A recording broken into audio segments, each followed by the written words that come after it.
अब हम सॉल्व करने वाले हैं क्वेश्चन नंबर 3। इसमें क्वेश्चन नंबर 3 क्वेश्चन स्टेटमेंट ये है, प्रूव दैट z बार, ये जो हम z के ऊपर बार लिखते हैं इसको हम z कॉन्जुगेट कहते हैं। अब ये कॉन्जुगेट क्या होता है पहले मैं आपको ये बताता हूँ, फिर हम क्वेश्चन की तरफ जाते हैं। हमने लेट किया कोई एक कम्प्लेक्स नंबर है z is equal to a plus iota, ठीक है। जब आपने कॉन्जुगेट फाइंड करना है तो हमने पहले ये सीखा है कि ये जो है real part of the complex number है और ये जो b है this is imaginary part of the complex number. अब हमने ये करना है कि हमने इस इमेजिनरी पार्ट का सिर्फ साइन चेंज करना है। जैसे यहाँ पर प्लस है तो क्या हो जाएगा, z conjugate will be equal to a minus iota. बस इस प्लस को आपने नेगेटिव बना देना, दिस इज वेरी सिंपल।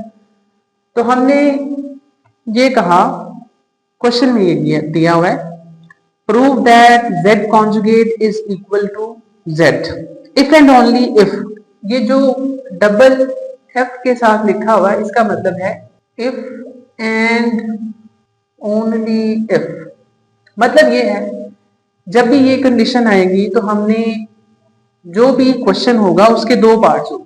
पहले वाले को सपोज कर लेना है कि वो गिवन है और फिर दूसरे वाले को वेरीफाई करना है।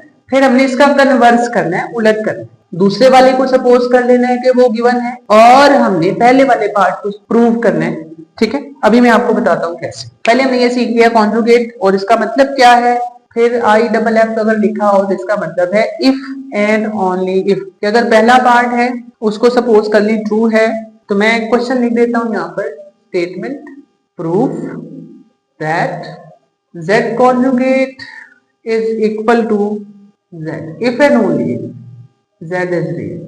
अब इसके दो पार्ट हैं, एक पार्ट ये है जो इफ एंड ओनली इफ से पहले होता है और एक पार्ट ये है। पहले हम क्या करेंगे, इसको सपोज कर देंगे और इसको वेरीफाई करेंगे, फिर इसको सपोज कर लेंगे कि ये ट्रू है और इसको वेरीफाई करेंगे। ऑल राइट, अब करना कैसे, हमने यहाँ पर हेडिंग लिख ली बच्चों सॉल्यूशन, ठीक है। हमने सपोज कर लिया या अज्यूम लिख लें, लेट लिख लें, तीनों में से कोई एक। सपोज क्या किया हमने, z conjugate is equal to z। ये क्या हो गया इस बार हमारा गिवन हो गया, ठीक है जी। इसको हमने गिवन मानकर इसको प्रूव करना है। तो वेरीफाई क्या करना चाहते हैं, रिक्वायर्ड लिख लें या टू प्रूव लिख लें। टू प्रूव में हमने बच्चों क्या करना है, z इज रियल। इसका मतलब क्या है, इसका मतलब ये है जो भी कम्प्लेक्स, ये z बेसिकली क्या है, ये कम्प्लेक्स नंबर है। इसका मतलब ये है कि इस कम्प्लेक्स नंबर का इमेजिनरी पार्ट जीरो है, यानी उसमें सिर्फ रियल पार्ट होगा, ठीक है। अब हम इसको लेके चलते हैं। अब हमें ये मालूम है z अगर जनरल नंबर की फॉर्म में लिखा जाए तो ये a प्लस बी अयोटा लिखा जाता है। चलिए मैं अयोटा भी लिखता हूँ, ज्यादा अच्छा है, a प्लस अयोटा भी लिखा जाता है। अगर मैं इसका कॉन्जुगेट फाइंड करूंगा it will become a minus iota b, ठीक है। यहां तक हमें। अब इसके बाद उन्होंने क्वेश्चन में ये कहा z is equal to z conjugate, ठीक है। तो हमने यहाँ पर लिख दिया z is equal to z conjugate, जो हम सपोज करके आए गिवन है, ठीक है। चलेंगे यहाँ पे हम गिवन है तो z की वैल्यू पुट कर दें, it is a plus iota b और z कॉन्जुगेट की वैल्यू है a माइनस अयोटा b, ठीक है। अब ये a के साथ a कैंसिल हो गया। जैसे मैं इसको लेफ्ट साइड पे लाऊंगा, प्लस था तो माइनस हो जाएगा, तो वो कट गया। तो अब आप बड़े हो गए तो इस तरह छोटी मोटी जो कैंसिलेशन है वो डायरेक्ट किया करें। अब ये माइनस अयोटा बी इधर ले आए तो it will become iota b और वो जो राइट साइड वाला वो भी इधर आके प्लस अयोटा बी है, it is equal to the zero. अब ये दोनों लाइक टर्म्स है तो it will become 2 iota b is equal to zero. अब ये तीनों का प्रोडक्ट जो है ना वो जीरो आ रहा है। तो कब पॉसिबिलिटी है, जब तीनों में से कोई एक जीरो होगा। हमने यहां से देखा 2 तो नॉन जीरो है ना। फिर अयोटा की वैल्यू जो होती है वो स्क्वायर रूट माइनस 1 है, यानी वो भी जीरो नहीं है।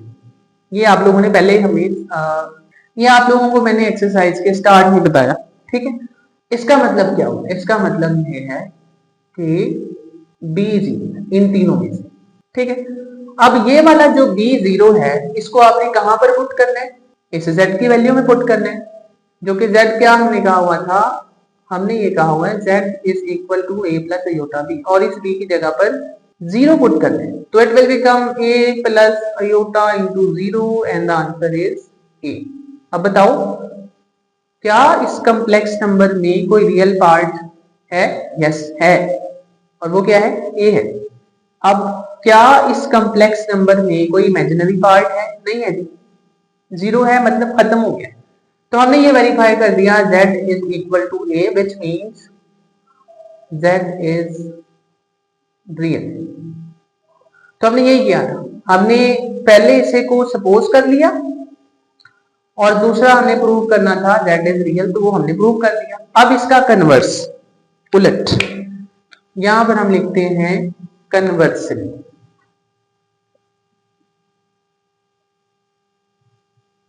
अब कन्वर्स में बच्चों हम ये कह रहे हैं कि इस बार हमने क्या सपोज करना है, इस बार हमने जो सपोज करना है वो सपोज ये करना है that is real, that is, let कर लेते हैं, दैट इज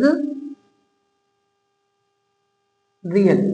अगर ये रियल है तो इसका इमेजिनरी पार्ट क्या होगा? 0 होगा। अगर z रियल है तो इमेजिनरी पार्ट क्या होगा इसका? 0। तो मैं इसको डायरेक्ट लिख देता हूं z is equal to a। हमने बेसिकली उल्टी तरतीब में चले जाना, बस इतना, z is equal to a। अब हमने वेरीफाई क्या करना है, जो प्रूव करना है वो हमने ये करना है, to prove z is equal to z conjugate. अब नेक्स्ट हमने ये किया कि इस z को जो कि इक्वल टू a है, हमने यहाँ पे गिवन लिख दिया जी, हमने ये सपोज किया है, या यहाँ पे सपोजिशन भी लिख सकते हैं, कॉन्जुगेट ले लें, z कॉन्जुगेट लेंगे, क्योंकि इसमें तो कोई इमेजिनरी पार्ट है ही नहीं। अगर इमेजिनरी पार्ट नहीं है तो फिर क्या करेंगे, फिर हम ये करेंगे, इसको एज इट इज लिख देंगे। अगर इमेजिनरी पार्ट होता, प्लस होता तो हम उसको माइनस करते, माइनस होता तो प्लस करते, है ही नहीं था, तो हमें इसको एज इट इज लिख दिया। अब बताएं क्या इन दोनों इक्वेशंस में राइट हैंड साइड बराबर है? यस बराबर है, ये भी है, ये भी है। अब मैं क्या करता हूं, अब इस a की जगह पर इसकी ये वाली वैल्यू पुट करता हूं, this implies that z is equal to z conjugate. Prove हो गया जो हमने प्रूव करना था, z is equal to z conjugate. तो यहां तक हमने इस क्वेश्चन को सिंप्लीफाई करके कंप्लीट कर लिया। तो हमने ये कहा था शुरू में, z conjugate is equal to z is real, ये हमें दिया हुआ था z is equal to z conjugate. फिर हमने कहा z इज रियल, ये हमने वेरीफाई करना है, और फिर z की वैल्यू लिखकर उसका कॉन्जुगेट लिया, दोनों को बराबर रखा क्योंकि दिया हुआ था, सिंप्लीफाई किया, यहाँ से b0 आया, वो 0 पुट कर दिया, z इज रियल। कन्वर्सली हमने क्या किया, सपोज कर लिया z रियल है, और फिर उसको सिंप्लीफाई करके जो रिक्वायर्ड था वो वेरीफाई कर दिया। तो दिस इज ऑल अबाउट